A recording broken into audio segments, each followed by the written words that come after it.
अस्सलाम वालेकुम स्टूडेंट्स, मेरा नाम है शेख अनस अली। उम्मीद है आप सब खैरियत से होंगे। आप देख रहे हैं अनस भाई ईडीयू। इस वीडियो में हम एक्सरसाइज 1.2 के क्वेश्चन नंबर 1, 2 और 3 को सॉल्व करेंगे और ये एक्सरसाइज 1.2 की पार्ट 1 वीडियो होगी और पार्ट 2 में हम क्वेश्चन नंबर 4 और 5 को सॉल्व करेंगे। इसका क्वेश्चन नंबर 1 है, by using the property of product and quotient rule for radicals and right each expression in single radical and simplify. कि जी ये प्रॉपर्टी आपने लगानी है इसमें प्रोडक्ट रूल या क्वोशंट रूल की। ठीक है, ये रेडिकल, अब रेडिकल कौन सा होता है? ये जो जिसके ऊपर इस तरह स्क्वायर रूट डला हुआ हो, ठीक है, और पीछे कोई पावर हो। अगर कोई पावर नहीं है तो ये स्क्वायर रूट होता है। ठीक है, इसकी वैल्यू होती है 1/2। ठीक है, और अगर इसके जो पावर में इधर 3 है तो इसको क्यूब रूट कहते हैं। वैसे इस वाली फॉर्म को जब कुछ भी नहीं होता था स्क्वायर रूट। ठीक है, तो इसको अगर हम कन्वर्ट करें, ये रेडिकल फॉर्म होती है इसकी, जो कन्वर्ट करके इसको एक्सपोनेंट में हम इस तरह लिख सकते हैं 1/3। ठीक है, और इसी तरह अगर यहाँ पे 4 आ जाए तो उसको भी कन्वर्ट करके हम लिख देते हैं 1/4, और इसको हम दोबारा रेडिकल में भी लिख सकते हैं। ठीक है, तो उन्होंने कहा कि इसकी आपने प्रॉपर्टी यूज़ करनी है प्रोडक्ट रूल की या क्वोशंट रूल की। ठीक है, प्रोडक्ट तो मल्टीप्लाई होता है, क्वोशंट क्या होगा? डिवाइड में अगर सवाल है तो। ठीक है, ये मल्टीप्लाई में होगा। तो आगे लिखा है राइट ईच एक्सप्रेशन, कि हर एक्सप्रेशन को आपने सिंगल रेडिकल में करना है। ठीक है, और अगर सिंप्लीफाई हो सकता है तो सिंप्लीफाई भी करें। ठीक है, तो इसका क्या मतलब है? 6, और ये क्यूब रूट है इसकी, तो इसको हम क्या लिख सकते हैं? 6⁻1/3। ये भी 6⁻1/3 है, तो ये समझें कि बेस यहाँ पे सेम है। ठीक है, तो ये मैथ का फार्मूला यहाँ पे यूज़ होगा। वो क्या होता है? Basis same power add. ठीक है, तो 6 इस तरह एज इट इज़ आ जाएगा। अब यहाँ पे बेसिस तो सेम है तो पावर यहाँ पे कितनी है? 3, और ये 3 कितने हो जाएंगे? 3 और 3 6, तो 6/6। और अगर हम इसको कन्वर्ट करके देखें कि ये क्या होगा, 6 इंटू ये ऊपर पावर 1/6 बनेगी, तो उसको हम सॉल्व नहीं कर सकते। ठीक है, तो ये सिंपलेस्ट फॉर्म इसकी यही बनेगी। ठीक है, पार्ट नंबर 1 की। अच्छा, पार्ट नंबर 2 भी हम लिख लेते हैं। वो है जी, बायर है 5 पावर में, और यहाँ पे 8 है और 5 है। ठीक है, अब इनको भी हम जब सॉल्व करेंगे, अब देखें बेस सेम नहीं है यहाँ पे इसकी, लेकिन पावर सेम है। ठीक है, जब पावर सेम होती हैं तो अंदर जो बेस होती हैं वो मल्टीप्लाई हो जाती हैं। ठीक है, तो 8 4 सा क्या हो जाता है? अच्छा, ये वाली फॉर्म रेडिकल होती है, और रेडिकेंट कौन सा होता है? जो इस स्क्वायर रूट के अंदर होता है। ठीक है, इसको रेडिकेंट कहते हैं। तो ये आपस में रेडिकेंट जो है मल्टीप्लाई हो जाएंगे। 8 4 सा 32। ठीक है, और क्या आ जाएगा? बायर एक पावर। ठीक है, जब पावर सेम होती है ना तो हम अंदर जो वैल्यूज़ हैं उनको आपस में मल्टीप्लाई करा लेते हैं। अब ये चीज़ आ गई। अब देखें ये 32 है तो इसको हम 2⁻5 लिख सकते हैं, क्योंकि 2 को अगर 5 टाइम्स मल्टीप्लाई करें तो वो बनता है 32। ठीक है, ये इनको 2 2 ज़ा 4, 4 2 ज़ा 8, 8 2 ज़ा 16, 16 2 ज़ा 32। ठीक है, तो इसको मैं क्या लिख सकता हूँ? इसका आप एलसीएम लेके चेक करेंगे। ठीक है, 32 का कि ये कितने सा जो है ना जाता है, 2 16 2 8 2 4 फिर 2 2 और 2 1। ठीक है, इस तरह ये सॉल्व होगा। तो यहाँ पे जो है ये आएगी 2⁻5 आ जाएगी। तो 2⁻5 है, और उसको रेडिकेंट को जब हम एक्सपोनेंट में करेंगे तो ये आ जाएगा 1/5, और 5 5 से कैंसिल होके 2⁻1 रह जाएगी। ठीक है, और इसको रेडिकेंट में हम लिख सकते हैं। तो रेडिकेंट में क्यों नहीं लिख सकते? क्योंकि यहाँ पे पावर जो है वो खाली 1 बच गई है, तो उसको हम ऐसे ही लिखेंगे। तो इसका 2 जो है वो आंसर होगा। 1 का पार्ट 3 है जी, कि एक्स अंदर जो रेडिकेंट में है और बाहर जो फॉर्म है वो रेडिकल फॉर्म में बाहर क्या है?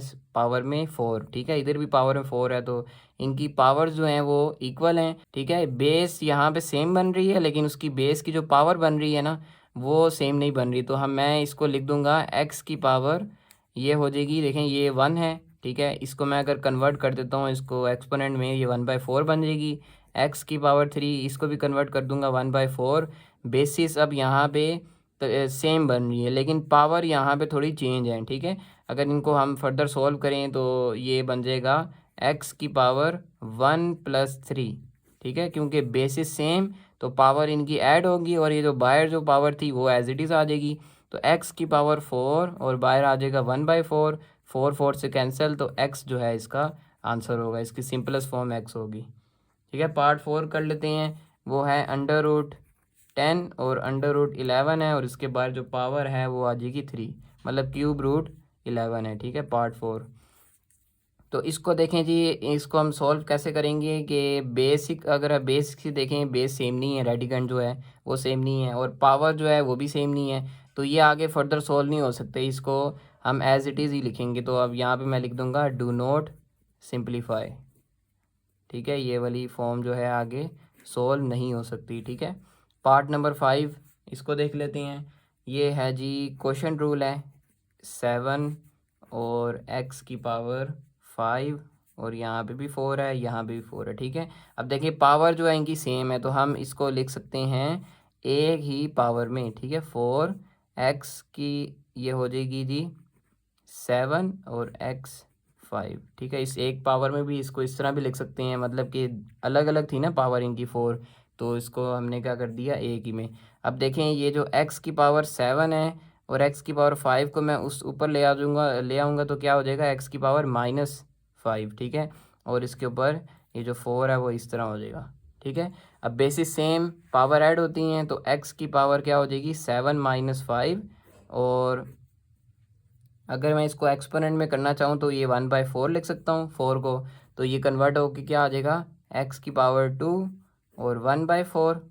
तो इसको आगे फर्दर कैसे सॉल्व करेंगे, ये 2 इससे कैंसिल हो जाएगा तो x की पावर आ जाएगी 1/2, ठीक है। और उसको अगर मैं कन्वर्ट करता हूँ तो वो आ जाएगा ये √x। अब ये 2 क्यों नहीं लिखा है यहाँ पे, क्योंकि मैंने आपको पहले बताया था कि अगर इसको जो हम जब इसको कन्वर्ट करते हैं तो वो स्क्वायर रूट में आ जाता है, ठीक है। अगर 2 से बड़ी वैल्यू होगी, 3 होगी, 4 होगी, तो वो हम यहाँ पे लिखेंगे, ठीक है। 2 को हम यहाँ पे नहीं लिख सकते, ठीक है। तो ये इसका आंसर आ जाएगा। पार्ट नंबर 6 है जी क्यूब रूट। आपको यहाँ पे दिखाई दे रहा है कि 5000 में है और क्यूब रूट जो है वो 5 पे है, ठीक है। 5000 पे भी है और उस 5 पे भी है। तो प्रीवियस जैसे हमने पार्ट किया था इसी तरह भी इसको भी उसी तरह करेंगे जैसे कि पहले सवाल किया था कि एक जो क्यूब रूट है ये ऐसे आ जाएगा और 5000 डिवाइडेड बाय 5। अब यहाँ पे आप इसको कटिंग भी कर सकते हैं, ठीक है। ये 5 इससे काट दें तो ये क्या आ जाएगा 1000, ठीक है। 5000 जो होता है तो 5000, तो ये आ जाएगा क्यूब रूट इसकी आ जाएगी।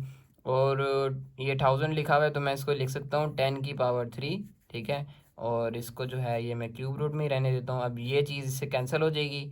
इसको आप एक्सपोनेंट में भी करके काट सकते हैं, ठीक है। और इस तरह भी लिख सकते हैं ये 10 की पावर 3 और 1/3, इस तरह भी कट कर सकते हैं और क्यूब रूट से डायरेक्ट भी, ठीक है। तो ये आ जाएगा, इसका आंसर सिर्फ 10 आ जाएगा, ठीक है। तो ये पार्ट नंबर 6 हो गया। आगे 7 वाला जो है वो भी लिख लेते हैं। वो है जी सेम एज इट इज़ 500 है सिर्फ, और इधर 5 है और इसकी जो है बाहर स्क्वायर रूट है, ठीक है। अब स्क्वायर रूट में 2 लिख दिया उन्होंने, ठीक है। तो एक ही बात होती है आप लिखें या ना लिखें, लेकिन ज़्यादातर हम नहीं लिखते, ठीक है। तो इसकी ए की पावर आ जाएगी 500 डिवाइडेड बाय 5 और इसके बाहर मैं स्क्वायर लिख दूंगा, ठीक है। आगे ये कटिंग हो जाएगी तो ये आ जाएगा 100 और उसके ऊपर स्क्वायर। तो इसको मैं अगर कन्वर्ट करना चाहूँ तो ये आ जाएगा 1/2, ठीक है। और 100 को मैं लिख सकता हूँ 10 की पावर 2, ये कैंसिल हो गया तो 10 आ गया, ठीक है। 10 की पावर 2 आ जाएगी ना 100, तो वो स्क्वायर इससे कैंसिल हो जाएगा तो 10 इसका आंसर आ गया। या पार्ट नंबर 7 वो है जी सॉरी 8, ठीक है, क्योंकि लास्ट पार्ट है इसका। 10 लिखा हुआ है और बाहर स्क्वायर रूट है और यहाँ पे क्यूब रूट और 7 का क्यूब रूट है, ठीक है। अब देखिए इसमें भी ना बेसिक सेम है ना पावर सेम है, ठीक है। तो इसको भी मैं लिख दूंगा डू नॉट सिंप्लीफाई, ठीक है, क्योंकि ये सॉल्व हो ही नहीं सकता, ठीक है। सिंगल रेडिकेंड में भी नहीं आ सकता और ना ही इसको हम सॉल्व कर सकते हैं, तो ये इसका सिंपल हम ऐसे ही आंसर लिखेंगे। क्वेश्चन नंबर 2 है right each exponential expression as a equal and radical expression and simplify if possible. के हर सवाल जो एक्सपोनेंट वाली फॉर्म में होगा, एक्सपोनेंशियल फॉर्म कौन सी होती है, ये रेडिकल फॉर्म होती है, ठीक है। और ये एक्सपोनेंशियल फॉर्म होती है, ये जो 10 की पावर जो मैंने 1/2 करके लिखा था, ठीक है। तो एक्सपोनेंशियल फॉर्म जिसके पावर इस तरह आ रही हो, रेडिकल में ये स्क्वायर रूट होता है, ठीक है। ये वाली ये रेडिकल फॉर्म होती है, ये एक्सपोनेंशियल है। तो जो हर एक्सपोनेंशियल फॉर्म है इसको रेडिकल में करना है, ठीक है। और सिंप्लीफाई भी कर लें, ठीक है, अगर पॉसिबल है तो, ठीक है। तो इसका क्वेश्चन नंबर 2 का पार्ट 1 हम लिख लेते हैं कि 216 और इसकी पावर दी हुई है 2/3, ठीक है। तो पहले तो हम इसको सॉल्व करेंगे और अगर सॉल्व होता है तो उसको करके फिर रेडिकल में कर देंगे। तो 216 का एलसीएम ले लेते हैं। तो ये आपको वैसे पता भी होना चाहिए कि किसकी क्यूब रूट होती है या किसका स्क्वायर होता है। तो क्यूब जो है वो ये 6 का बनता है, क्योंकि यहाँ पे 3 है, ठीक है। यहाँ पे जो भी पावर आएगी ना, किसी भी चीज़ की पावर आएगी, वो पावर हमेशा इससे कटती है, डिवाइड वाली फॉर्म से, स्क्वायर से नहीं कटेगी, ठीक है। तो ये 3 है, तो इसका मतलब है ये किसी के क्यूब रूट होगा, तो इस 6 का वैसे क्यूब रूट बनता है। लेकिन मैं आपको ये 2 से जो है ना सॉल्व करके बता देता हूँ। 2 1 ज़ा और 2 18 ज़ा, 2 8 ज़ा होता है। अब यहाँ पे 8 ऐसे डायरेक्ट नहीं लिख सकते, क्यों? क्योंकि 2 1 ज़ा 2 और आगे दोनों डिजिट जो हैं वो एक ही नंबर से जा रहे हैं, 2 18 ज़ा 2 8 ज़ा। तो ये 2 18 ज़ा, तो आप अगर वैसे भी मल्टीप्लाई करें तो ये क्या बनता है, ये 36 बनता है। और ये 2 18 ज़ा हम 216 नहीं लिख सकते, तो ये आएगा 108। जब भी हम दो नंबर जो है उनको डिवाइड करते हैं ना, तो एक ज़ीरो खुद ब खुद आ जाता है, ठीक है। तो ये एकदम ये नहीं है कि 3 डिजिट जो है वो 2 डिजिट बना लेंगे, ठीक है। तो दोबारा इसको सॉल्व करेंगे। 2 से 254, फिर 3 से करेंगे 327, फिर 3 से दोबारा 39, और फिर क्या करेंगे दोबारा 3 से 3 3 ज़ा और 3 1 ज़ा, ठीक हो गया। तो यहाँ पे देखें ये शायद गलत हो गया, 2 से जाता है, ठीक है। 2 2 ज़ा 4 और ये 1 कैरी और 2 7 ज़ा 14, ठीक है। तो 2 की पावर 3 और 3 की पावर भी 3 आ रही है, तो 2 की पावर 3 और इसको मैं लिख दूंगा 3 की पावर 3, ठीक है। 2/3 और इसको मैं लिख सकता हूँ 3 2 ज़ा 6 और 6 की पावर 3। इसको मैं डायरेक्ट भी लिख सकता था, लेकिन मैंने आपको सॉल्व करके यहाँ पे बता दिया है कि इसको ऐसे भी लिख सकते हैं एलसीएम से। तो 6 इससे कैंसिल, 3 कैंसिल हो गया, 6 की पावर आ जाएगी 2, 6 की पावर 2 क्या होती है 36। अब उन्होंने कहा था इसको रेडिकल में करें। अब ये पावर तो रेडिकल वाली कोई बची ही नहीं है, क्योंकि वो डिवाइड में होता है, ठीक है। अगर ये 1/2 आ रहा होता तो हम इसको स्क्वायर रूट बना लेते, लेकिन ये तो 2 है, ठीक है। तो इसको मैं लिख दूंगा 6 का स्क्वायर 36, ठीक है। तो ये इसका आंसर होगा। अच्छा, पार्ट नंबर 2 है जी 29 की पावर 1/2। तो अब मैंने आपको बताया था कि जी इस डिवाइड वाली फॉर्म जो आती है डिनोमिनेटर में, जो पावर में होता है, उसको देखना होता है कि किसका स्क्वायर बन रहा है। अब 29 तो किसी का स्क्वायर होता नहीं है, तो इसको हम डायरेक्ट रेडिकल फॉर्म में कन्वर्ट कर देंगे, ठीक है। तो ये आ जाएगा इस तरह, इसको ऐसे भी लिख सकते हैं और 29 यूँ भी लिख सकते हैं, ठीक है। तो एक जो जिस तरह आप लिख लें, ठीक है। आगे थर्ड पार्ट है इसका 1/32 और उसकी पावर है 1/2, 1/5। तो अब यहाँ पे देखिए, मैंने को फिर बताया था कि हिंट दे दिया था कि जो डिवाइड में होती है फॉर्म, वो उसकी पावर बनेगी। तो ये देखना है हमने कि 32 का एलसीएम ले लेंगे, किसकी पावर 5 होती है। तो 2 से इसको करेंगे, 2 16 ज़ा, 2 8 ज़ा, 2 4 ज़ा और 2 2 ज़ा और 2 1 ज़ा, ठीक है। इसको हमने सिंपल डिवाइड की है एलसीएम में। तो ये 2 की पावर 5 आ रही थी, तो 1 डिवाइडेड बाई 2 की पावर 5 और इसकी होल 1/5 पावर आ गई, ठीक है। 1 की पावर 1/5 क्या होती है, वो तो 1 ही लिख सकते हैं हम, ठीक है। और 2 ये कैंसिल हो जाएगा 5 5 से, तो 1/2 आ जाएगा। तो यही इसका आंसर होगा, ठीक है। क्योंकि इसको इसकी भी पावर जैसे 1 बच गई है, तो यहाँ पे इसको रेडिकल में हम नहीं कर सकते, ठीक है। तो ये सिंपल एज इट इज़ आ जाएगा, ठीक है। आगे जो तीसरा 3 पार्ट हो गए हैं, 4 पार्ट जो है वो 216 और उसकी पावर है -2/3, ठीक है। ये सेम पहले पार्ट की तरह है, तो इसका बस यहाँ पे सिर्फ माइनस जो है वो आ गया है। पहले जो क्वेश्चन नंबर 1 हमने किया है 216 की पावर 2/3, ठीक है। यहाँ पे माइनस है, तो कोई मसला नहीं, हम इसको सॉल्व करेंगे। ये आ जाएगा 6 की पावर 3 थी, ठीक है, -2/3। तो ये 3 3 से कट हो जाएगा, क्योंकि 6 की पावर 3 बनती थी ना। 6 को 3 टाइम्स मल्टीप्लाई करें ना, तो वो क्या आ जाते हैं 216, ठीक है। और अगर आपको इस तरह समझ नहीं आ रही, तो वो आप पहला पार्ट देखें, उसको दोबारा वो एलसीएम लेके हमने 6 की पावर 3 बनाया था, ठीक है। कटिंग करके आ गया 6 की पावर -2। अच्छा, 6 की पावर -2 को हम क्या लिख सकते हैं 1/6 की पावर 2, क्योंकि -2 का क्या मतलब होता है कि जो वैल्यू इसकी पावर है वो समझे कि ये इन्वर्स हो जाएगा इसका। तो 6 है, 6 के नीचे कुछ भी नहीं है, 1 होगा, तो 1/6 हो जाएगा, मतलब कि इन्वर्स क्या होगा 1/6 की पावर 2। तो मैं इसको क्या लिखूँगा 1/36 लिख दूँगा। तो ये इसका आंसर होगा। पार्ट नंबर 5 है जो कि सेकंड लास्ट है, वो लिखा हुआ है 1000 और उसकी पावर है 1/3। तो 1000 आपको पता है कि 10 की पावर 3 होती है, और 1/3 आ जाएगा, ये 3 3 से कैंसिल, 10 इसका सिंपल आंसर आ जाएगा, ठीक है। इसका लास्ट पार्ट है जो कि 6 1/39 1/2, इसकी पावर में ये 1/2 आ रहा है। तो ये मैंने आपको बताया था किसका स्केयर होगा, ठीक है। किसी चीज़ का स्केयर होता है तो वो कैंसिल हो जाएगा। अब स्केयर तो ये बनता नहीं है क्योंकि 6 का स्केयर होता है 36 और 7 का स्केयर होता है 49। तो 39 तो किसी का स्केयर नहीं बनता, तो हम इसको एज इट इज़ किसमें रेडिकल फॉर्म में लिख देंगे 1/39 और इसकी पावर इसको 2 बनाना है तो बना लें, नहीं तो और आप ऐसे भी लिख सकते हैं 1/39, क्योंकि 1 का जो अंडर रूट होता है वो 1 ही आता है, ठीक है। आप इन दोनों में से कोई भी फॉर्म लिख सकते हैं, ठीक है। यहाँ तक हमने क्वेश्चन नंबर 2 कंप्लीट कर लिया है।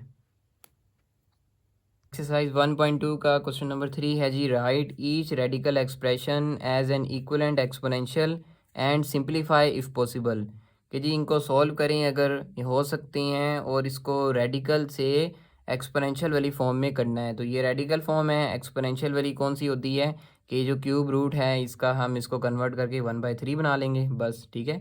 तो और सॉल्व भी करना है अगर सॉल्व हो सकता है तो पहला पार्ट हम सॉल्व करते हैं। ये है जी 5, ठीक है। इसको तो हमने कुछ नहीं करना। जो ये जो क्यूब रूट है इसको हम कर देंगे 1/3। तो बाहर पहले ही 2 है, इसके साथ 1/3 आके मल्टीप्लाई हो जाएगा। तो 2 1 ज़ा 2, ठीक है, 2/3 हो जाएगा। अब इसका हम स्केयर भी ले सकते हैं और 5 का स्केयर लेके भी लिख सकते हैं और इसको ऐसे ही भी लिख सकते हैं क्योंकि ये एक्सपोनेंशियल फॉर्म है, ठीक है। सॉल्व ऐसे करेंगे कि ये 5 का स्केयर क्या हो जाएगा 25, इसको हम ऐसे लिख सकते हैं 25 की पावर 1/3, ठीक है। लेकिन ये मेरा ख्याल है आंसर इसी तरह की फॉर्म में होगा क्योंकि हम जो पावर होती है उस पावर वाली नोटेशन में करते हैं। ये सिंपलेस्ट फॉर्म होती है, ठीक है, ये सिंपलेस्ट नहीं है। तो ये वाला इसका आंसर होगा, ठीक है। इसका सेकंड पार्ट जो लिख लेते हैं वो है 10 और इसके बाहर है जी 4 और पावर में है 8, ठीक है। तो 10 आ जाएगा और 4 हम इसको कन्वर्ट करेंगे तो 8 डिवाइडेड बाई 4 आ जाएगा, ठीक है। इसको ड्रैग कर दिया है। ये वैसे क्या होता है 8 मल्टीप्लाई 1/4, तो 8 1 ज़ा 8, 8/4, ठीक है। इसको सोल्व करेंगे तो ये आ जाएगा 10 की पावर 2। तो 10 की पावर 2 को हम 100 भी लिख सकते हैं, ठीक है, ये 100 आ जाएगा। अच्छा, तीसरा पार्ट जो है इसका वो माइनस में है, ठीक है, माइनस और बाहर क्यूब रूट है और इसकी पावर है जी 6, ठीक है। तो इसको हम क्या लिखेंगे 6 लिख देंगे, ठीक है। माइनस से आपने परेशान नहीं होना, अगर पावर में है तो उसको वैल्यू को डिवाइड में ले जाना है, ठीक है। और 7 आ रहा है तो वो 7 आता रहेगा, ठीक है। ये 6/3 हो जाएगा। इसको सॉल्व करके क्या आ जाएगा 6 का स्क्वायर। तो इसको जब हम सॉल्व करेंगे तो ये आ जाएगा 36 और साइन कौन सा आएगा माइनस का, ठीक है। अच्छा, ये सिंप्लीफाई इन्होंने लिखा है ना, तो इसीलिए हम इसको ऐसे सॉल्व करेंगे, ठीक है। तो इसका आंसर भी ये वाला होगा, ये वाला हम नोट करेंगे, ठीक है। इसका 100 वाला होगा आंसर और इसका जो है -36 होगा, ठीक है। ये आपको नज़र नहीं आ रहा होगा, यहाँ पे क्या आएगा -36, ठीक है। पार्ट 4 जो है उसको भी हम सॉल्व कर लेते हैं। वो same as it is part number 3 की तरह है, बस सेम क्या मसला क्या है उसमें कि सिर्फ माइनस साइन नहीं है, ठीक है। तो माइनस नहीं है तो हम इसको भी ऐसे लिखेंगे 6 की पावर 6/3, तो जो कि ख़त्म हो के ये आ जाएगा 6 का स्क्वायर और 6 का स्क्वायर क्या होता है 6 6 ज़ा 36, ठीक है। पार्ट नंबर जो 5 है और 6 है वो क्वेश्चन नंबर 1 जो हमने किया था उसका नेगेटिव साइन आ जाएगा और जो 4 वाला किया था ये जो पार्ट नंबर 4 ये वाला, ठीक है, इसका बस माइनस साइन आ रहा है, ठीक है।